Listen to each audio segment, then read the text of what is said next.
আজ আমরা 2004 সালের horror thriller movie exorcist the beginning এর বাংলা এক্সপ্লেনেশন করব। আগেই বলে দিই, এটা দি এক্সরসিস্ট মুভি নয় যেটা 1973 সালে রিলিজ করেছিল। এর সাথে দি এক্সরসিস্ট মুভির কোনো ডাইরেক্ট কানেকশন নেই। তো আসুন ইন্ট্রো দিয়ে শুরু করা যাক। তো দেখানো হয় যেখানে সব সৈনিকরা নির্মমভাবে মৃত অবস্থায় পড়ে রয়েছে। তাদের মাঝেই একজন পাদ্রীকে দেখা যায়। সে মৃত সৈনিকদের মধ্যে দিয়ে ভয়ে ভয়ে আরেকজন পাদ্রীর কাছে যাচ্ছে, যে ওই যুদ্ধক্ষেত্রে মৃতপ্রায় অবস্থায় পড়ে আছে। তার হাত থেকে পাদ্রীটি একটি মূর্তি নেওয়ার চেষ্টা করতেই সে মৃতপ্রায় পাদ্রীটি এই মূর্তি নিতে মানা করতেই সে মারা যায়। আর তখন আমরা দেখতে পাই এক ভয়াবহ দৃশ্য, যেখানে সব সৈনিকদের উল্টো জেসাস ক্রসে ঝুলিয়ে রাখা হয়েছে, আর উল্টো ক্রস ডেমনিক চিহ্ন হিসেবে ধরা হয়। এরপর সিন কাট হয় এবং দেখানো হয় বর্তমানের ঘটনা, অর্থাৎ 1949 সালের ঘটনা। আমরা এখানে আমাদের প্রধান চরিত্র মেরিনকে দেখতে পাই। ইনি একজন আর্কিওলজিস্ট এবং একজন এক্স পাদ্রী। পূর্বে তার সাথে ঘটে যাওয়া একটি ঘটনার কারণে তিনি ঈশ্বরের উপর থেকে আস্থা হারিয়ে ফেলেছেন। এরপর থেকে তিনি চার্চে যাওয়াও বন্ধ করে দেন। এখানেই একজন ব্যক্তি মেরিনের সাথে দেখা করেন। ব্যক্তিটি অ্যান্টিক কালেক্টর ছিলেন। তিনি মেরিনকে বলেন যে কেনিয়ার এক উপত্যকায় খনন কাজের সময় একটা চার্চ পাওয়া গেছে, যেখানে শয়তানের পুজো করা হতো। আর এই বলে মেরিনের সামনে একটি মূর্তি রাখেন, আর এটা হলো সেই মূর্তি যা আমরা সিনেমা শুরুতে দেখেছিলাম। ব্যক্তিটি মেরিনকে বলেন ব্রিটিশদের এই চার্চ দখল করবার আগে তিনি যেন সেখানে গিয়ে এর ব্যাপারে সমস্ত তথ্য জোগাড় করেন। এর জন্য তাকে অনেক পরিমাণে নগদ টাকা দেওয়াও হবে। মেরিন একজন আর্কিওলজিস্ট হওয়ায় এক কথায় রাজি হয়ে যায়। মেরিন পৌঁছে যায় কেনিয়ার সেই গ্রামে। সেখানে তার পরিচয় হয় ফাদার ফ্রান্সিসের সাথে। ফাদার সেখানে তার সহকারী হিসেবে যোগদান করেন। পরের দিন ফাদার ফ্রান্সিস, মেরিন এবং আরেকজন ট্রান্সলেটরকে নিয়ে তারা রওনা দেন তাদের গন্তব্যস্থলে। মেরিন পর্যবেক্ষণ করবার পর বলে যে এই চার্চটি আসলে 150 বছর পুরনো, আর সেই সময় এখানে খ্রিস্ট ধর্ম এসে পৌঁছায়নি। তাহলে এই চার্চকে কে বানালো?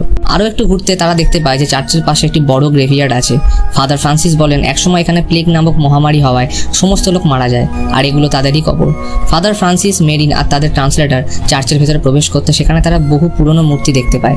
এইরকম মূর্তি সে সময় রোম ছাড়ার কোনো জায়গায় পাওয়া যেত না, যার ফলে মেরিন একটু অবাক হয়। আর এখানে তারা লুসিফারের পেন্টিং দেখতে পায়। এবার এই লুসিফার কে সেটা আমি বলবো না, কারণ এর জন্য আমার আলাদা করে একটা ভিডিও অলরেডি বানানো আছে, যার লিঙ্ক আমি উপরে আই বাটন এবং ডেসক্রিপশন বক্সে দিয়ে রাখবো। এখানে তারা সব থেকে ভয়ঙ্কর এবং অবাক করার মতন জিনিস দেখতে পান, সেটা হলো পবিত্র জেসাস ক্রসকে এখানে একদম উল্টোভাবে ঝুলিয়ে রাখা হয়েছে। এর উত্তর তারা খুঁজে না পেয়ে ফিরে যান। মেরিন তখন এখানকার পূর্ব আর্কিওলজিস্টের ব্যাপারে জানতে চাইলে ট্রান্সলেটর তাকে বলে তিনি মেন্টাল অ্যাসাইলামে রয়েছেন। সে মেরিনকে সেই আর্কিওলজিস্টের তাঁবুতে নিয়ে যায়। সেখানে মেরিন কিছু অদ্ভুত পেন্টিংস খুঁজে পায় চার্চ সম্পর্কিত। এরপর তারা সেখানকার সাইট ইনচার্জের কাছে যায়। সাইট ইনচার্জ তাদের বলে এই চার্চটি আসলে অভিশপ্ত। এই চার্চকে মাটি থেকে তোলার পরেই চারিদিকে অদ্ভুত জিনিস ঘটছে, আর সাথে হায়নার উপদ্রবও বেড়ে গেছে, আর কিছু লোককে খুঁজেও পাওয়া যাচ্ছে না। এরপর তারা সকলে সেখানকার ডক্টর ইনচার্জ ডক্টর সারার সাথে দেখা করতে যান। তিনি এসব ভৌতিক জিনিসে একদমই বিশ্বাসী নন, কিন্তু তার কাছে এখানে ঘটিত কোনো জিনিসেরই সায়েন্টিফিক ব্যাখ্যা ছিল না। তার সাথে কথোপকথনে জানা যায় পূর্বে কোনো বিশেষ কারণবশত তার স্বামীর সাথে তার ছাড়াছাড়ি হয়ে যায়। সিনটি এখানে শেষ হয়, আর মেরিন, ফাদার ফ্রান্সিস এবং ট্রান্সলেটর নিজেদের জায়গায় ফিরে আসে। সেই রাতে ফাদার ফ্রান্সিস যখন প্রে করতে যাচ্ছিলেন তখন ক্রস নিজে নিজেই উল্টো হয়ে যাচ্ছিল। বাইরে জোসেফ আর ফ্রান্সিস নামক দুটো বাচ্চা খেলছিল। হঠাৎ কিছু হয় না জেমসের উপর ঝাঁপিয়ে পড়ে, আর সেখানেই তাকে মেরে খেয়ে ফেলে। কিন্তু জোসেফকে তারা কিছুই করেনি। এই ঘটনা জোসেফের উপর মানসিকভাবে আঘাত করে, ফলে তাকে হসপিটালে অ্যাডমিট করা হয়। ডক্টর সারা তাকে দেখাশোনা করতে শুরু করে। এদিকে মেরিন, ফাদার ফ্রান্সিস অ্যাসাইলামে যান পূর্ব আর্কিওলজিস্টের সাথে দেখা করতে। তার নাম বেসিন। তারা অবাক হয়ে যান যে বেসিন আগে থেকে জানতো যে তারা আসছে। বেসিন এবার তাদের দিকে ঘুরে তাকিয়ে বলে যে এবার আমি মুক্ত। এই বলে সে হঠাৎই নিজের গলা কেটে সুইসাইড করে নেয়। মেরিন বেসিনের রুম থেকে একটা পেন্টিং পায়, যেটা নিয়ে মেরিন সেই চার্চে গেলে দেখতে পায় যে এটা আসলে কোনো গুপ্তস্থানের পেন্টিং। মেরিন সেখানে পৌঁছে দরজা খুলে ভেতরে ঢুকতে সেখানে শয়তানের মূর্তি দেখতে পায়। আর সেই রাতেই আবার গ্রামের একজন মহিলা মৃত বাচ্চা প্রসব করে। সেই বাচ্চার গোটা গায়ে পোকা ছিল। আর এদিকে সেই রাতেই ক্যাম্প ইনচার্জের উপরও এক অজ্ঞাত কেউ হামলা করে।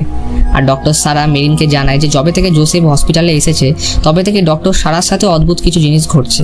এরপর থেকে সবাই মনে করতে থাকে অভিশপ্ত সেই চার্চের শয়তান জোসেফকে হয়তো পজেস্ট করে ফেলেছে, এবং এই সব কিছুর পিছনে সেই দায়ী। আর ক্যাম্প ইনচার্জের উদাও হয়ে যাওয়ার কারণও হচ্ছে জোসেফ। পরের দিন ক্যাম্প ইনচার্জের রুমে রক্ত ভাঙা দাঁত দেখতে পাওয়া যায়। ফাদার ফ্রান্সিস তখন বলেন যে নিশ্চয়ই এর পিছনে ব্রিটিশদের হাত রয়েছে, যার কারণে ফাদার ফ্রান্সিস প্রোটেকশনের জন্য অফিসার গ্র্যানভিলকে ডেকে আনেন। পুলিশি হস্তক্ষেপের জন্য মেরিন একটু বিরোধিতা করে, কারণ পুলিশি হস্তক্ষেপের কারণে পুরো ঘটনার উপর আরো বাজে প্রভাব পড়তে পারে। এদিকে মেরিনের মাথায় একটা চিন্তা আসে, যদি মহামারীর কারণে সকলে মারাই গেছিল তাহলে তাদের সকলকে চার্চের পাশে কে বা কারা কবরস্থ করেছিল। তখনই মেরিন সেই গ্রামের প্রধানের সাথে দেখা করতে যায়, আর দেখে যে জেমস নামক সেই বাচ্চাটার দেহ সেখানে দাহ করা হচ্ছে। মেরিন তখন বুঝে যায় যে রিচুয়ালস অনুযায়ী এরা মৃত মানুষদেরকে দাহ করে, তাহলে বাকিদেরকে সেখানে কবরস্থ করার ব্যাপারটা তার মধ্যে আরো চাগার দিয়ে ওঠে। তাই সেই রাতে মেরিন একা সে কবরে গিয়ে খুঁড়তে দেখতে পায় যে সেখানে কোনো বক্সে মৃতদেহই নেই। তার মানে পুরো ব্যাপারটা এখানে সাজানো। তখনই তিনি ফাদার ফ্রান্সিসের কাছে গিয়ে তাকে মারতে উদ্যত হলে ফাদার ফ্রান্সিস তখন আসল রহস্য উন্মোচন করেন। ফাদার ফ্রান্সিস বলেন যে আজ থেকে 150 বছর আগে দুজন পাদ্রী কয়েক লাখ সৈনিককে নিয়ে এখানে আসেন শয়তানের উৎপত্তির ইতিহাসের ব্যাপারে জানতে, কিন্তু তারা সকলে শয়তানের দ্বারা পজেসড হয়ে একে অপরকে মেরে ফেলে। আর তখন আরেকজন পাদ্রী মৃত্যুর আগে বলে যান যেন সেখানে একটা চার্চ বানানো হয়, আর এটাই হলো সেই চার্চ। আর সিনেমার শুরুতে যে সিনটি আমাদেরকে দেখানো হয়েছে এটা আসলে সেই ঘটনাটা। এরপর 1893 সালে 4 জন পাদ্রী এখানে আসেন। তারা চেয়েছিলেন সকল গ্রামবাসীদের সাহায্যে এই পুরো ঘটনার ইতিহাস সকলের সামনে আনতে, কিন্তু পরের দিন তারা অদ্ভুতভাবে মারা যায়। তখন ভ্যাটিকান চার্চ বুঝতে পারে যে এখানেই সত্যিকারের শয়তানের বাস আছে। তাই তারা পুরো ঘটনাকে লুকানোর জন্য মিথ্যে গল্প ফাঁদে প্লেগ মহামারীর, আর মিথ্যে করে সেখানে কবরস্থ করা হয়, যেটা পরে মেরিন খবর করার পর জানতে পেরেছিল। ফাদার ফ্রান্সিস এটাও বলেন যে লুসিফার যখন স্বর্গ থেকে পৃথিবীতে আসে তখন সে এই জায়গাতেই এসে পড়েছিল, অর্থাৎ এই উপত্যকায়। তখনই সেই ট্রান্সলেটার সেখানে আসে এবং মেরিনকে বলে যে জোসেফকে বাঁচাতে। এদিকে দেখানো হয় যে জোসেফকে গ্রামবাসীরা মারতে উদ্যত হলে সেই শয়তান উল্টে গ্রামবাসীদের উপরেই আঘাত হানে।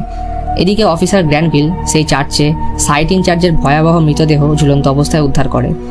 মেরিন অফিসারকে বলেন যে শয়তান আমাদের সবার মাইন্ডকে ম্যানিপুলেট করছে, অর্থাৎ আমাদের সাথে মাইন্ড গেম খেলছে।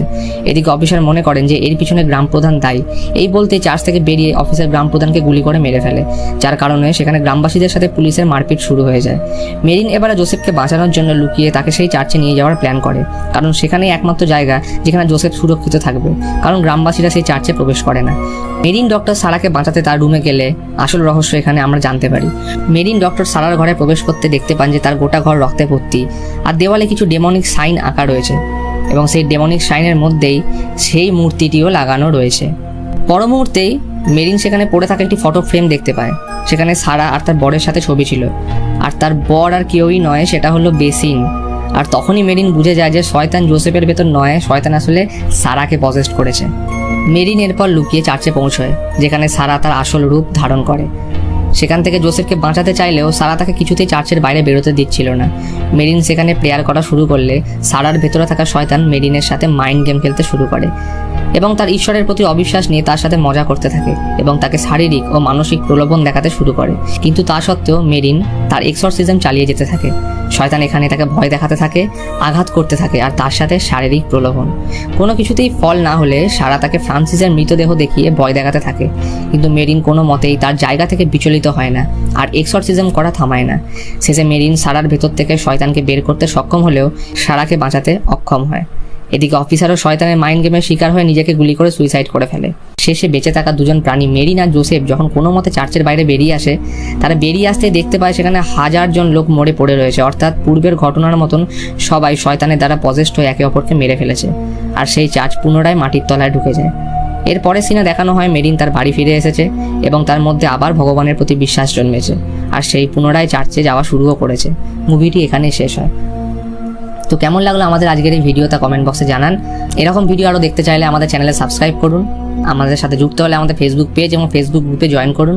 তো আজকের মতন এখানেই দেখা হচ্ছে পরের ভিডিওতে।